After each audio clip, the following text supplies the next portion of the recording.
The drone footage was damning crystal clear evidence of trespass that should have ended everything. But as Sarah Chen stared at the legal papers trembling in her hands, she realized her entitled neighbor had just weaponized the very pool that was never meant to exist.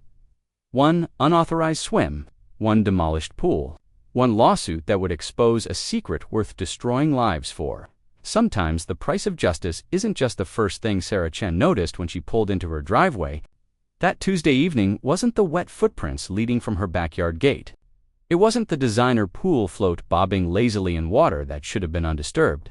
It was the sound high-pitched laughter echoing from behind her house, brazen and carefree, as if the world belonged to whoever was making it. Sarah's hands gripped the steering wheel of her Tesla Model S, knuckles white against the black leather. 6 months. 6 months since she'd moved to this supposedly quiet suburb of Millbrook Heights, and already the neighbors were testing boundaries she'd thought were crystal clear. She killed the engine and sat for a moment, listening. The laughter continued, joined now by splashing and what sounded like a Bluetooth speaker pumping out pop music. Her jaw clenched. After the hellish 14-hour day she'd just endured 3 depositions to court appearances, and a client meeting that had stretched until nearly 9 p.m., the last thing she needed was uninvited guests treating her property like a public recreation center. Sarah grabbed her briefcase and laptop bag, her heels clicking against the concrete as she marched toward the side gate. She'd installed it specifically to prevent this kind of intrusion, complete with a lock and a clearly posted private property. Sin. The gate hung wide open. "You've got to be kidding me," she muttered, pushing through. The scene that greeted her in the backyard made her blood pressure spike. A woman in her early 30s, blonde tan, wearing a barely there bikini, was floating on an inflatable unicorn in the middle of Sarah's kidney-shaped pool. 2 children, maybe 8 and 10 years old, were cannonballing off the diving board with reckless abandon. Pool toys littered the deck, and someone had dragged 2 of her expensive teak lounge chairs into the water, using them as makeshift flotation devices. "Excuse me." Sarah's voice cut through the music and laughter like a blade. "What exactly do you think you're doing?" The woman on the unicorn looked up, shading her eyes with a perfectly manicured hand. Instead of the embarrassment or apology Sarah expected, she saw only mild annoyance, as if Sarah were the one interrupting something important. "Oh, hey there," the woman called out, her voice carrying the kind of entitled sweetness that made Sarah's teeth ache. "You must be the new neighbor. I'm Bethany Morrison. We live right next door." She gestured vaguely toward the house visible through the privacy fence. "Hope you don't mind us borrowing the pool. It's been such a hot day, and our pool guy says ours won't be ready for another 2 weeks. Sarah stared at her, speechless for a moment. "Mind? Mind?" She set down her bags with deliberate care, her litigation training kicking in. "Stay calm. Document everything. Mrs. Morrison, this is private property. You're trespassing." Bethany's laugh was like wind chimes in a hurricane, completely inappropriate for the situation. "Oh, come on. Don't be such a lawyer about it. We're neighbors. This is how neighborhoods work. Besides, nobody was using it." "Because I wasn't home from work yet," Sarah said, her voice dropping to the tone she used in court when opposing counsel had just made a fatal error. "That doesn't give you permission to break into my backyard." "Break in." The gate was unlocked. The gate was locked. "I locked it myself this morning." "Well, maybe you just thought you did." Memory can be tricky when you're stressed. Bethany's smile turned sharp around the edges. "And you lawyer types are always so stressed." One of the children, boy with the same entitled smirk as his mother, chose that moment to perform. Another spectacular cannonball, sending a tsunami of chlorinated water across the deck and soaking Sarah's Armani suit. "That's it." Sarah pulled out her phone, water dripping from her jacket. "Get out now, all of you." "Whoa, whoa, whoa." Bethany paddled the unicorn toward the shallow end, her voice taking on a wounded tone. "There's no need to get hostile. We're just having a little fun. It's not like we're hurting anything." "You're hurting my property values by being here uninvited," Sarah snapped, scrolling to her camera app. "And you're about to hurt your legal standing if you don't leave immediately." She started recording, panning across the scene: the open gate, the trespassing family, the damaged lounge chairs. Bethany's demeanor shifted like a switch had been flipped. "Put that phone away," she said, her voice losing its sugary coating. "You can't record my children without permission." I can record whatever I want on my own property, Sarah replied, continuing to film, which this is. Mom, I don't want to get out yet, the boy whined. We just got here. Listen to your mother, Sarah said firmly. Pool time is over. Bethany's mask slipped completely. You know what? Fine, we'll leave. But you're making a huge mistake. The only mistake I'm making is not calling the police, Sarah said, still recording. Yet, the police. Bethany laughed, but it was bitter now. For what? Using an empty pool. You really think they're going to waste their time on something so petty? Breaking and entering isn't petty. Breaking and entering. Bethany's voice rose to a shriek. The gate was open. And even if it wasn't, this is a neighborhood, not a prison. People are supposed to be friendly here. Sarah watched as Bethany hauled herself out of the pool, water streaming from her bronzed skin. The woman was attractive in an obvious way, but her beauty was marred by the ugly entitlement that twisted her features. Friendly doesn't mean trespassing, Sarah said, following the family as they gathered their things. Friendly means asking permission. Oh, please. Bethany grabbed a towel from the pile they'd apparently brought. Like you would have said yes. You've been here 6 months and haven't spoken to a single neighbor. You're not exactly giving off welcoming vibes. Maybe because I work 60-hour weeks and don't have time for pool parties. Everyone has time for basic human decency. Bethany shot back, wrapping the towel around her waist. But I guess that's what happens when you let career women buy houses in family neighborhoods. Sarah's finger paused over the record button. Excuse me, you heard me. This used to be a nice place before people like you moved in, bringing your big city attitudes and your unfriendly rules. People like me, single women who think they're too good for the community they live in. Sarah's training kicked in again. Never let them see you lose control. Mrs. Morrison, I'm going to ask you one more time to leave my property. If you refuse, I'll call the police. Fine. Bethany gathered her children, both of whom were now crying about having to leave. But this isn't over. There are rules about being a good neighbor, and you're breaking every single one of them. The only rule I'm concerned with is the one about not trespassing on private property. Bethany stopped at the gate, her hand on the latch. You know what your problem is? You think everything is about property rights and legal technicalities. But this is about being part of a community. And if you can't understand that, maybe you shouldn't be here. Maybe you shouldn't be in my backyard without permission. We'll see about that, Bethany said, her voice carrying a threat that made Sarah's instincts flare. We'll just see. The family left, trailing wet footprints and wounded dignity. Sarah stood in her ruined backyard, still holding her phone, still recording the aftermath. The pool toys they'd left behind floated like evidence of invasion. Her expensive lounge chairs sat waterlogged at the bottom of the shallow end. She ended the recording and immediately backed it up to 3 different cloud services. Then she called her security company. Advanced Security Solutions. This is Marcus. Marcus, this is Sarah Chen on Maple Street. I need cameras installed. Professional grade, everything covered. When do you need them? Tomorrow morning. First thing. That's going to cost extra for the rush job. I don't care about the cost. I care about documentation. After hanging up, Sarah surveyed the damage. The pool would need to be shocked and rebalanced. The chairs would need to be dried and possibly refinished. The gate would need a better lock, maybe even an alarm system. But more than that, she needed to understand what she was dealing with. Bethany Morrison wasn't just entitled, she was dangerous. The kind of dangerous that came wrapped in suburban normalcy and neighborhood barbecues. Sarah pulled out her laptop and began researching. Property records, social media profiles, legal databases. If Bethany wanted to play games, Sarah would. Make sure she knew exactly who she was playing with. 3 hours later, she'd assembled a comprehensive file. Bethany Morrison, 34, married to Derek Morrison, 36, a mid-level insurance adjuster, 2 children, active in the school district, no criminal record, but plenty of social media posts complaining about various neighbors, service providers, and local businesses. The pattern was clear. Bethany Morrison was a professional victim who used outrage as a weapon. Sarah closed the laptop and looked out at her pool, now empty and echoing. She'd bought this house for the peace and queue. The demolition crew arrived at 6:47 a.m., their diesel engines rumbling to life just as the sun crested the horizon. Sarah had positioned herself at her kitchen window with a cup of coffee, watching as Tom Hayes directed his team with military precision. The excavator's steel teeth bit into the concrete lip of the pool, like a predator claiming its prey.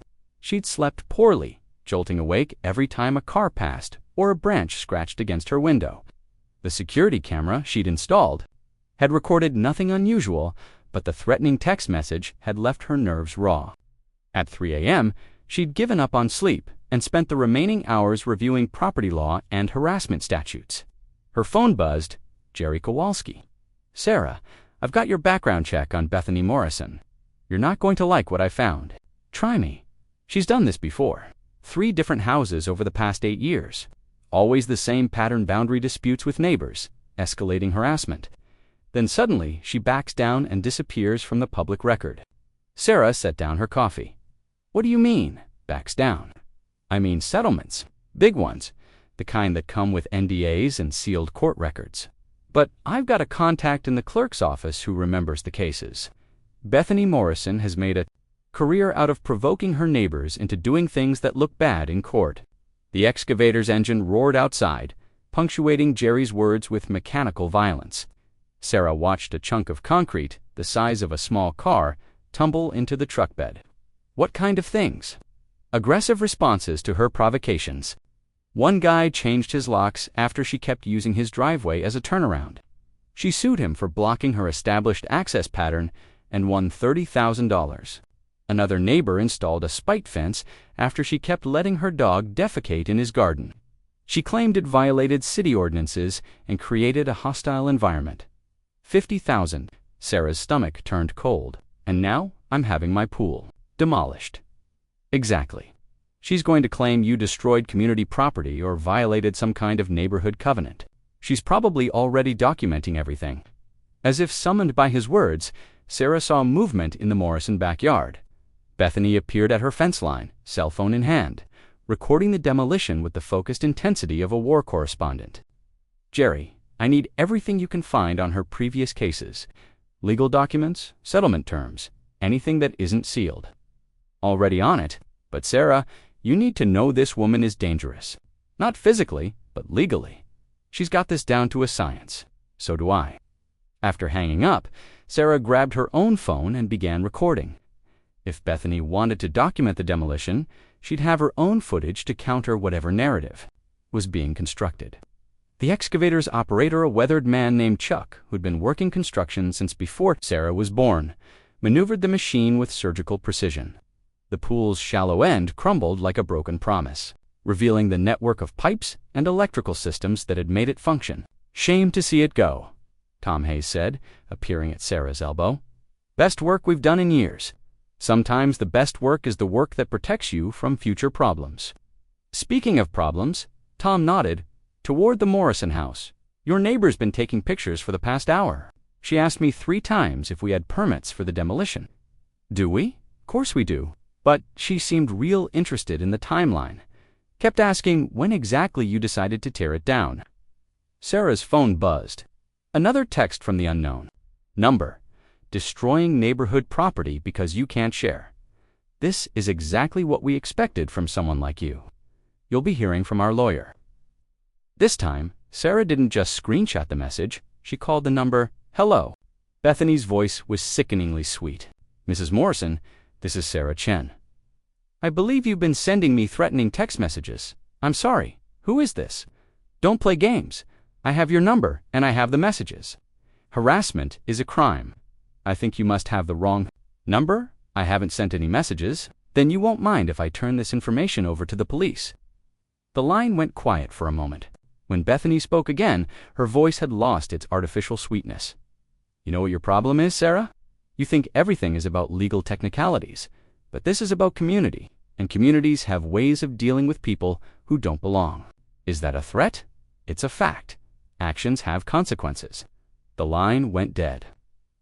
Sarah immediately called her phone carrier and requested a trace on the number.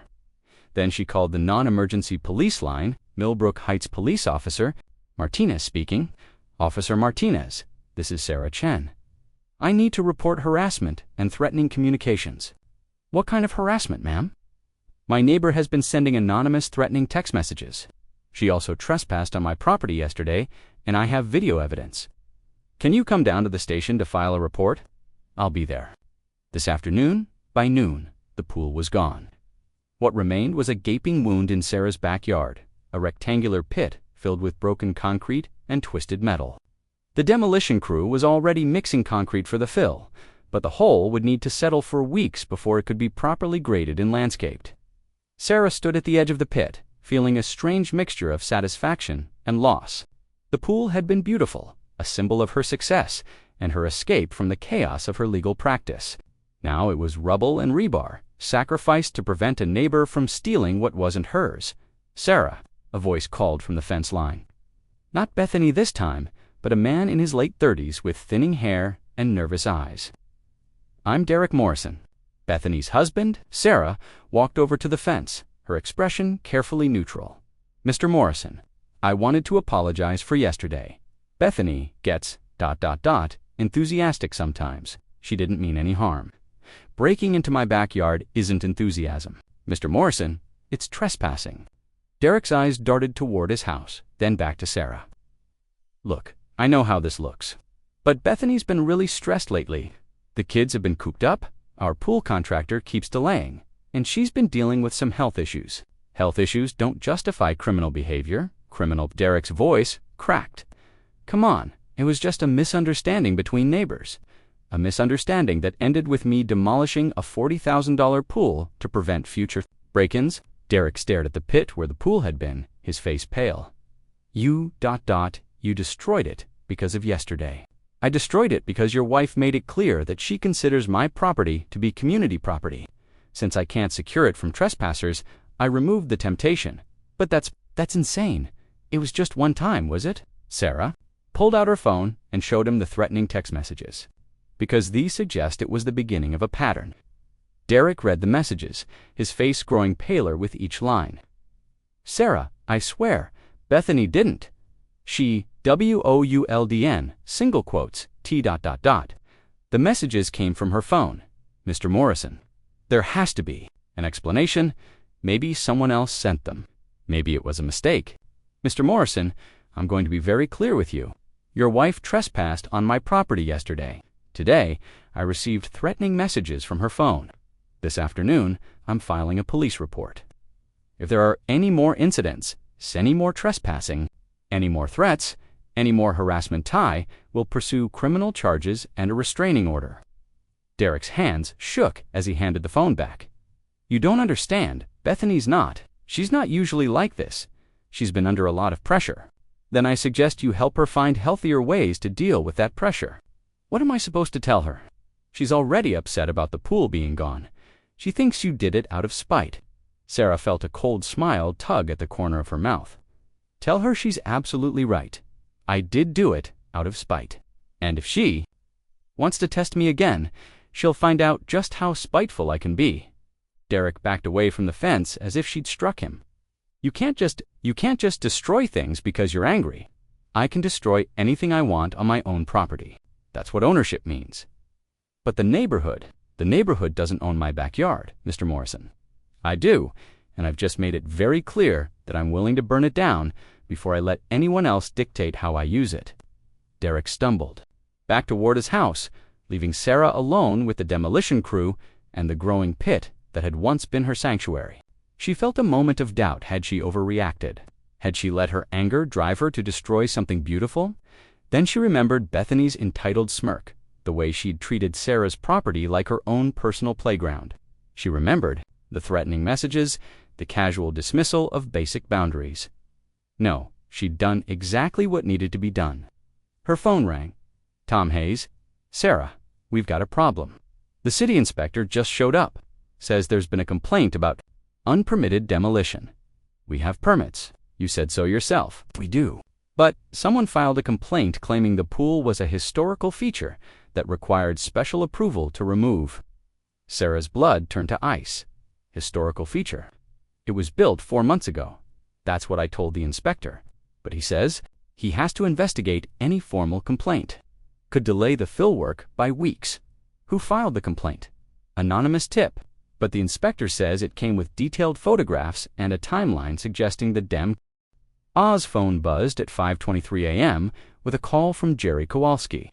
She'd been awake for an hour, poring over legal precedents and drafting a restraining order petition. But Jerry's voice carried an urgency that made her stomach clench. "Sarah, you need to see this? I'm sending you a link right now." Her laptop chimed with an incoming email. The subject line read, "Millbrook Heights Community Facebook Group, Urgent." Sarah clicked the link and felt her blood pressure spike. The post, shared at 11:47 p.m. the previous night, had already garnered 43 comments and 27 shares. The author was listed as concerned neighbor, but the writing style was unmistakably Bethany Morrison's fellow residents. "I'm heartbroken to share what happened in our beautiful neighborhood yesterday."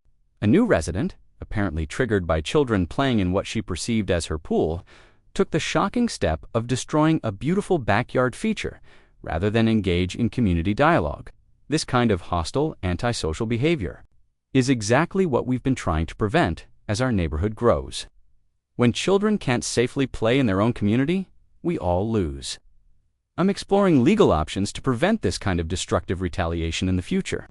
Please keep our family in your thoughts as we try to process this traumatic experience. Hashtag community first, hashtag neighborhood safety, hashtag think of the children. The post was accompanied by a time-lapse video showing the pool's destruction, set to somber music that made the demolition look like a war crime.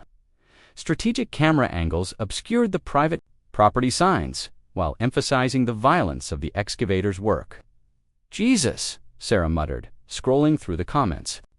The response was overwhelmingly supportive of concerned neighbor, with neighbors she'd never met calling her actions psychotic, antisocial, and exactly what's wrong with this generation.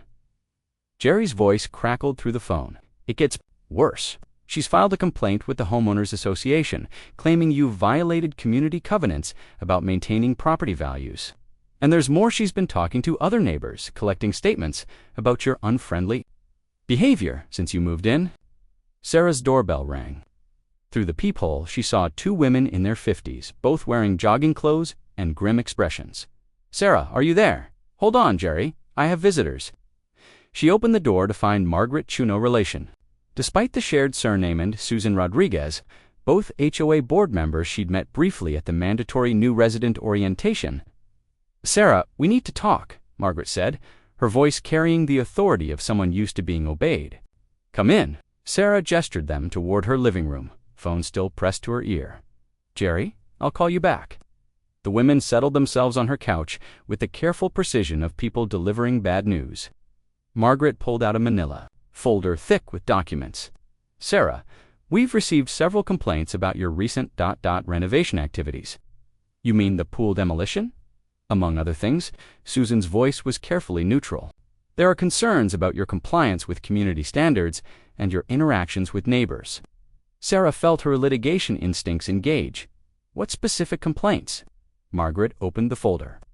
"Destruction of property that enhanced neighborhood aesthetics. Failure to obtain proper community approval for major modifications. Hostile behavior toward families with children, creating a public disturbance during construction hours. I had all the required permits. The city inspector confirmed that yesterday."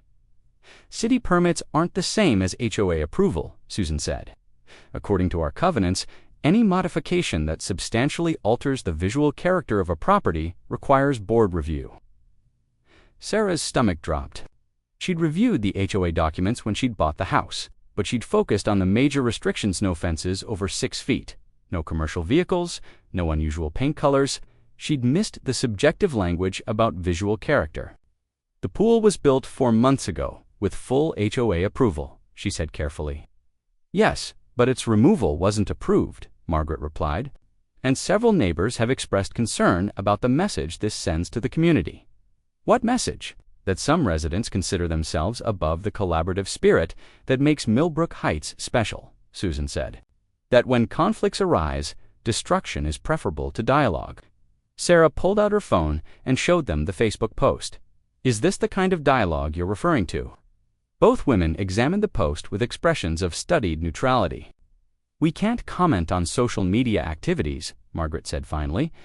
But we can address the complaint against you. The board is requiring you to appear at next Tuesday's emergency meeting to explain your actions and present a plan for restoring community harmony." Sarah felt a dangerous laugh building in her chest. Community harmony? My neighbor broke into my backyard, used my pool without permission, and is now running a social media campaign to paint me as the villain. Where's her summons to appear? Sarah, Susan's voice took on a patronizing tone. This is exactly the kind of adversarial thinking that got us into this situation. The board's job is to find solutions, not assign blame. Actually, the board's job is to enforce the covenants equally. Has anyone investigated Mrs. Morrison's trespassing? Margaret and Susan exchanged glances. "We've spoken with the Morrison family," Margaret said carefully. "They've assured us that any misunderstandings were unintentional and that they're committed to moving forward positively." Misunderstandings? Sarah's voice rose. "I have video evidence of criminal trespassing and threatening text messages. This isn't a misunderstanding, it's harassment. Sarah, please." Susan held up a hand.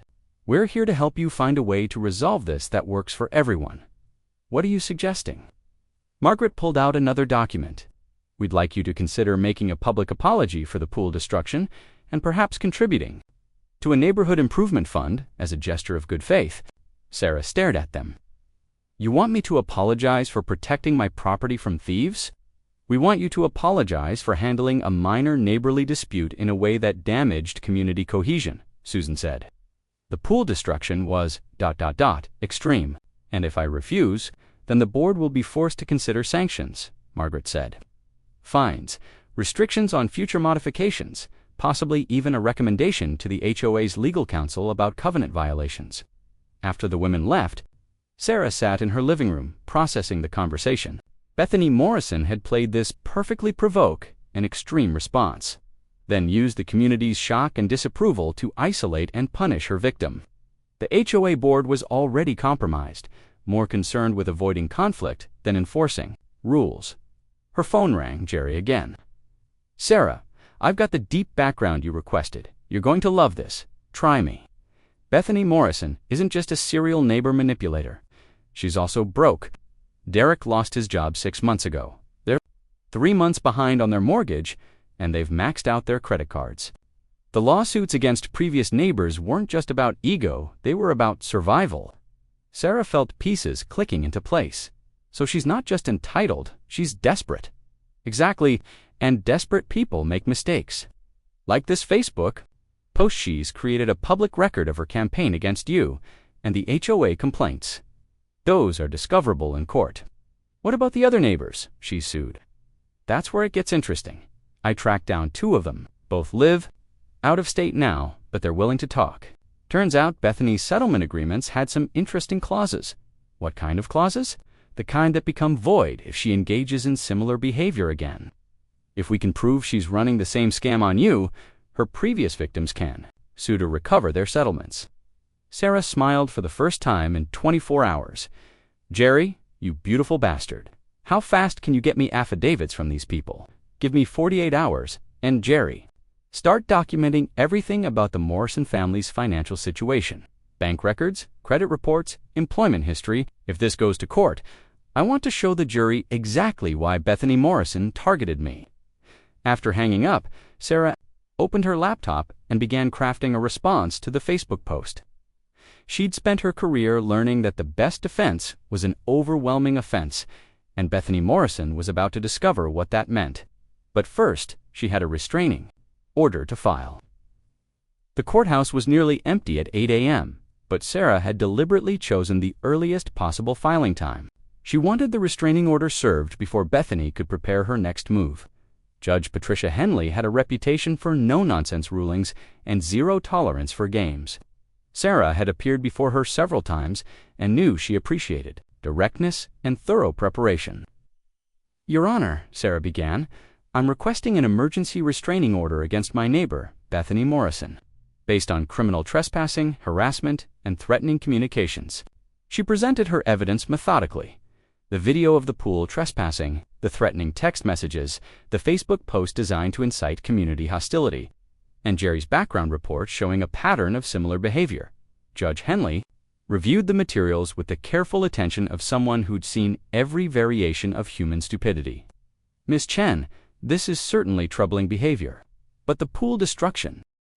The lawsuit arrived on a Wednesday morning, delivered by a courier who looked apologetic as he handed Sarah the thick manila envelope.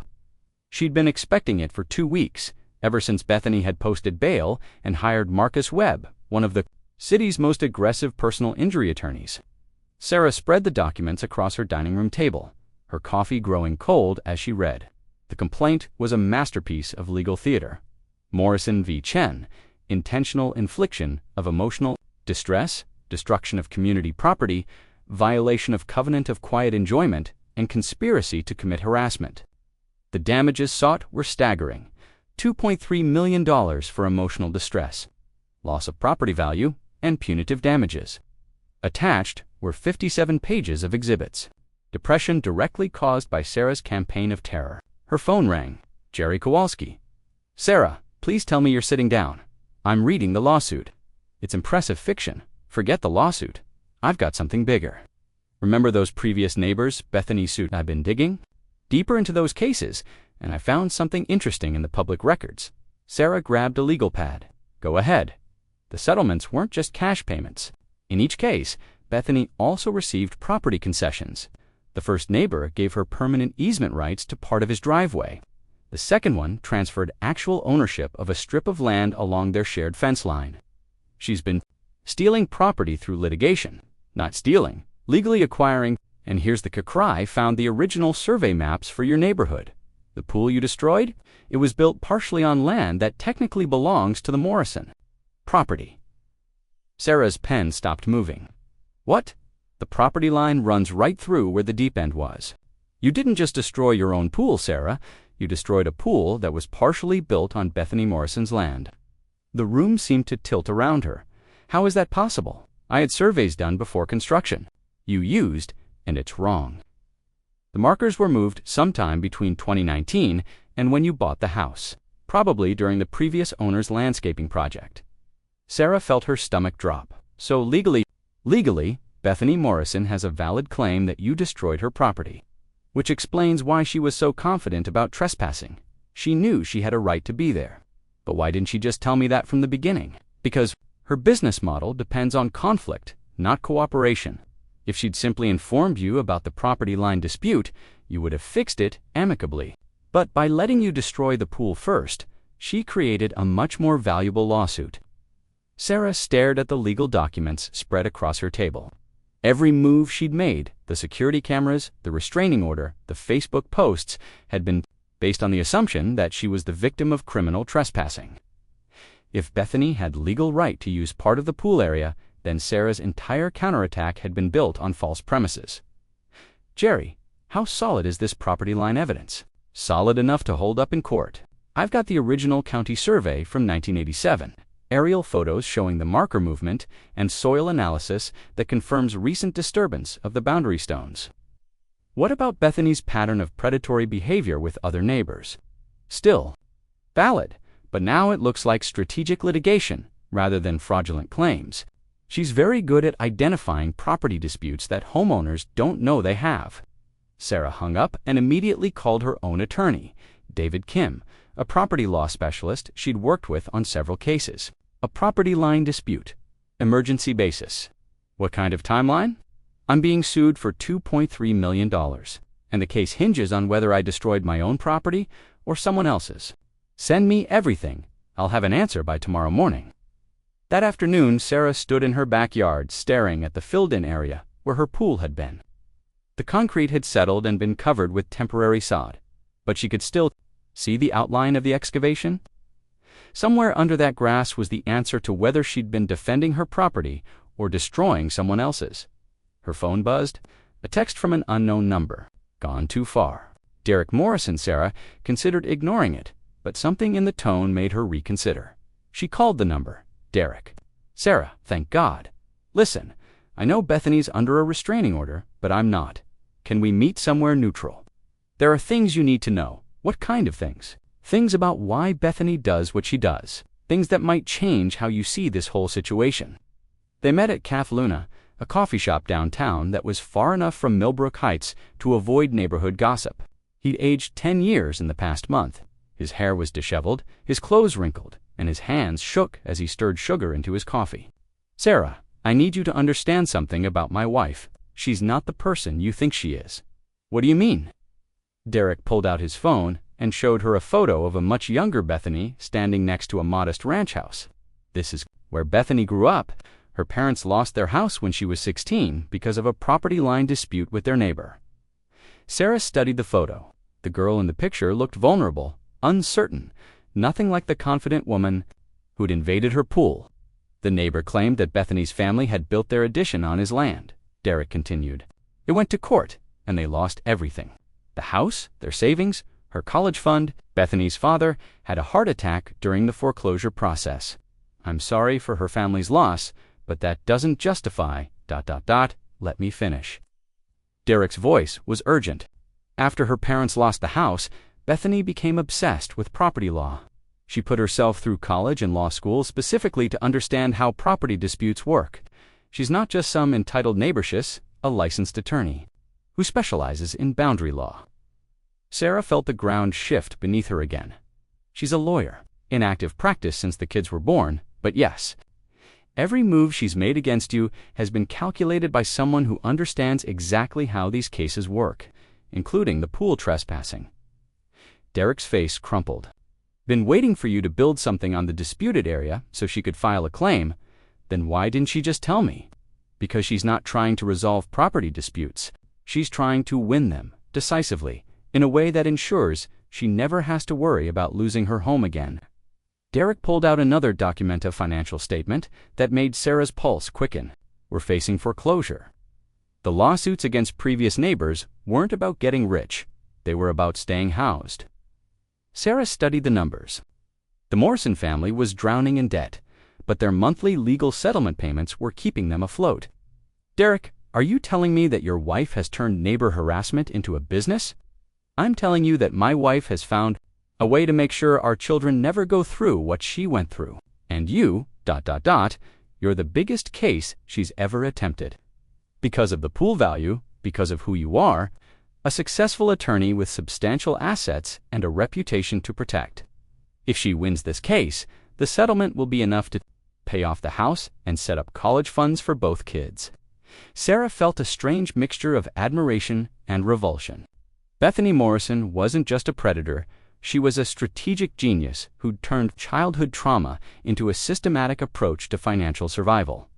"Derek, why are you telling me this?" "Because I love my wife, but I can't watch her destroy herself. The restraining order violation, the arrest, the criminal charges. She's so focused on winning this case that she's forgotten the real cost."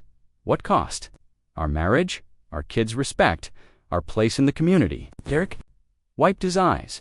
She's become the thing she hated most, someone who uses the law to hurt innocent people. Sarah's phone buzzed. David Kim calling. "Derek, I have to take this." "Sarah," David's voice was grim. "I've reviewed the survey evidence. The property line dispute is legitimate. Your pool was built on land that legally belongs to the Morrison family." "How much of it?" "About 30% of the structure. Which means when you demolished it, you destroyed approximately $12,000 worth of improvements to their property." "Can we challenge the survey?" "We can try, but the evidence is strong. My recommendation is that you consider a settlement offer." After hanging up, Sarah looked across the table at Derek, who was watching her with desperate hope. "The property line dispute is real, isn't it?" she said. Derek nodded. "Bethany had it surveyed privately before we ever moved in. She's been planning this for years. I've been trying to protect my family the only way I know how." Sarah felt the last pieces of the puzzle clicking into place. Bethany's confidence during the pool trespassing, her immediate escalation to legal threats, her willingness to violate the restraining order, it all made sense if she knew she had a legitimate property claim. Originally, a settlement for the pool destruction and an easement agreement for future property improvements, and now Derek's aff. Sarah's countersuit landed like a nuclear bomb on a Tuesday morning, served to Marcus Webb's office at precisely 9 a.m. when court reporters and legal clerks would be arriving for work. The document was 127 pages of surgical precision, each allegation. supported by exhibits that read like a masterclass in investigative law.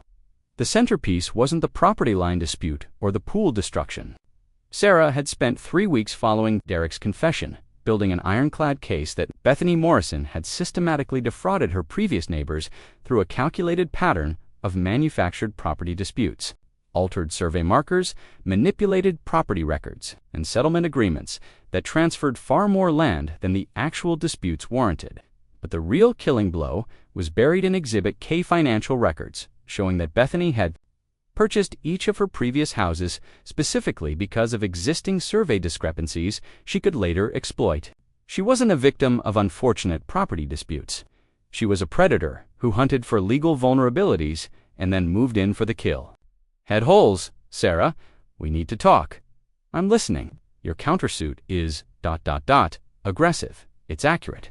The Racketeer, Influenced and Corrupt Organizations Act was typically reserved for organized crime. But Sarah had found a brilliant application. Then RICO penalties could apply, including treble damages and attorney's fees. Marcus, your client has operated a systematic scheme to defraud property owners across 3 counties over 8 years. She's moved from house to house, identified vulnerable survey boundaries, manufactured disputes, and extorted settlements. That's not a neighbor dispute. That's organized crime. That's a hell of a leap, is it? Because I've got affidavits from 6 previous neighbors, all describing identical patterns of behavior. I've got evidence of survey marker manipulation dating back to 2016, and I've got financial records showing your client has netted over... Sarah could hear Marcus flipping through papers, probably reviewing the countersuit exhibits for the first time. Sarah, even if some of those allegations are accurate, it doesn't justify your destruction of the pool. Actually, it does, because Exhibit L shows that your client altered the survey markers on my property after I purchased the house, but before I began pool construction. This was Sarah's math. Jerry had found security camera footage from a neighbor's house showing Bethany Morrison moving survey stakes 3 weeks after Sarah had closed on the property, a property dispute where none had existed. She created the boundary issue specifically to set up this lawsuit, Sarah continued. Which means the pool was built entirely on my property using legitimate surveys. When she trespassed, she was committing actual criminal trespass. When I demolished it, I was protecting my lawful property from a known predator. Those are serious allegations. They're serious crimes, Marcus, and your client just became the target of a federal investigation. This wasn't hyperbole. That morning, Sarah had filed a complaint with the FBI's White-Collar Crime Division, providing evidence of interstate mail fraud in connection with Bethany's systematic property scheme.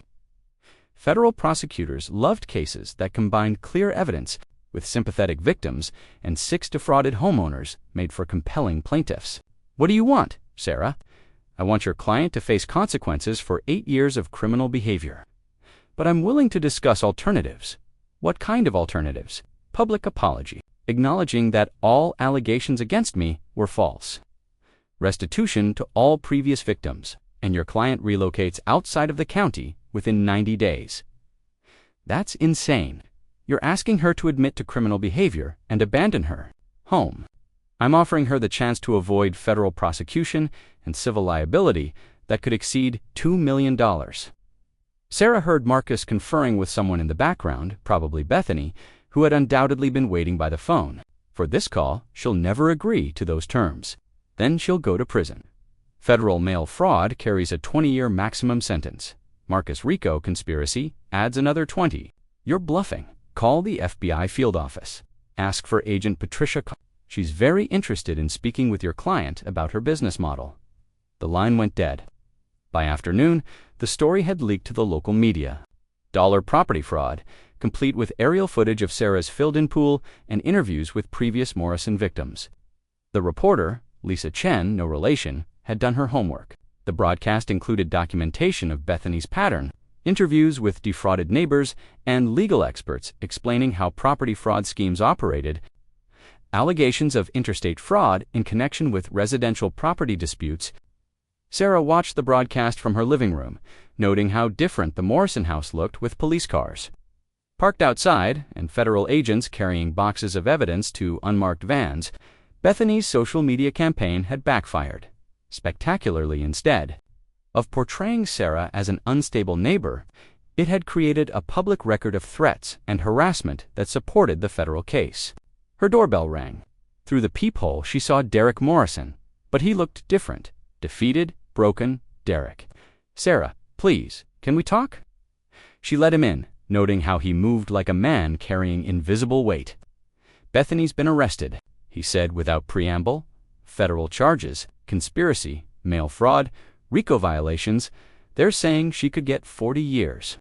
Your wife spent 8 years destroying people's lives for profit. She stole land, manipulated legal systems, and drove families into bankruptcy.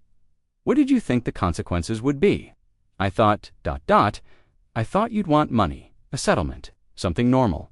I don't want money, Derek. I want justice." "Justice," his voice cracked. "My kids are going to grow up with their mother in prison. How is that justice? Your kids are going to grow up learning that actions have consequences. That's not punishment, that's education." Derek collapsed into her couch, sobbing. She wasn't always like this. Before her parents lost their house, she was kind, generous. She wanted to help people, and then she decided to help herself instead. She was trying to protect us. 2. Make sure we never went through what her family went through, by making other families go through exactly what her family went through. Derek looked up at her, tears streaming down his face. "What happens now? Now your wife faces the consequences of her choices. You rebuild your life. Your children learn that their mother's actions don't define them. The house will be sold to pay restitution to her victims. You'll have to find somewhere else. To live with what money? I lost my job 6 months ago. Our savings are gone. Everything we had was built on those lawsuit settlements. Your situation: legal aid societies, housing assistance programs, job placement services. Your children don't have to suffer because of their mother's crimes. You really think she's going to prison? I think she's going to plead guilty to avoid a life sentence, and provides restitution." Derek stood to leave, pausing at the door. "You know what the worst part is? She actually respected you. After that first day, after you demolished the pool, she told me she'd finally met someone who understood what it meant to protect what's yours. Then she should have understood that I wouldn't let her take it." After Derek left, Sarah stood in her backyard, looking at the patch of grass where her pool had been. The excavation was invisible now, the landscape restored to its original contours. In a few months, she'd have the area professionally landscaped, maybe install a garden or a patio, but she'd never build another pool. Not because she was afraid of future disputes, but because she no longer needed the escape it had represented. She'd proven something to herself in this battle, that she could face any threat, no matter how sophisticated, and emerge victorious. From Jerry Kowalski, Bethany Morrison just entered a guilty plea. Full cooperation, complete restitution, 12 years federal prison. "It's over," Sarah typed back. "What about Derek and the kids?" "Derek's filing for divorce. Custody agreement keeps the kids with him. He's moving to Ohio to live with his parents. While he gets back on his feet," she set down the phone and walked to her kitchen window, looking out at the Morrison house. A for sale sign had appeared in the yard, and moving trucks were scheduled for the weekend. Soon there would be new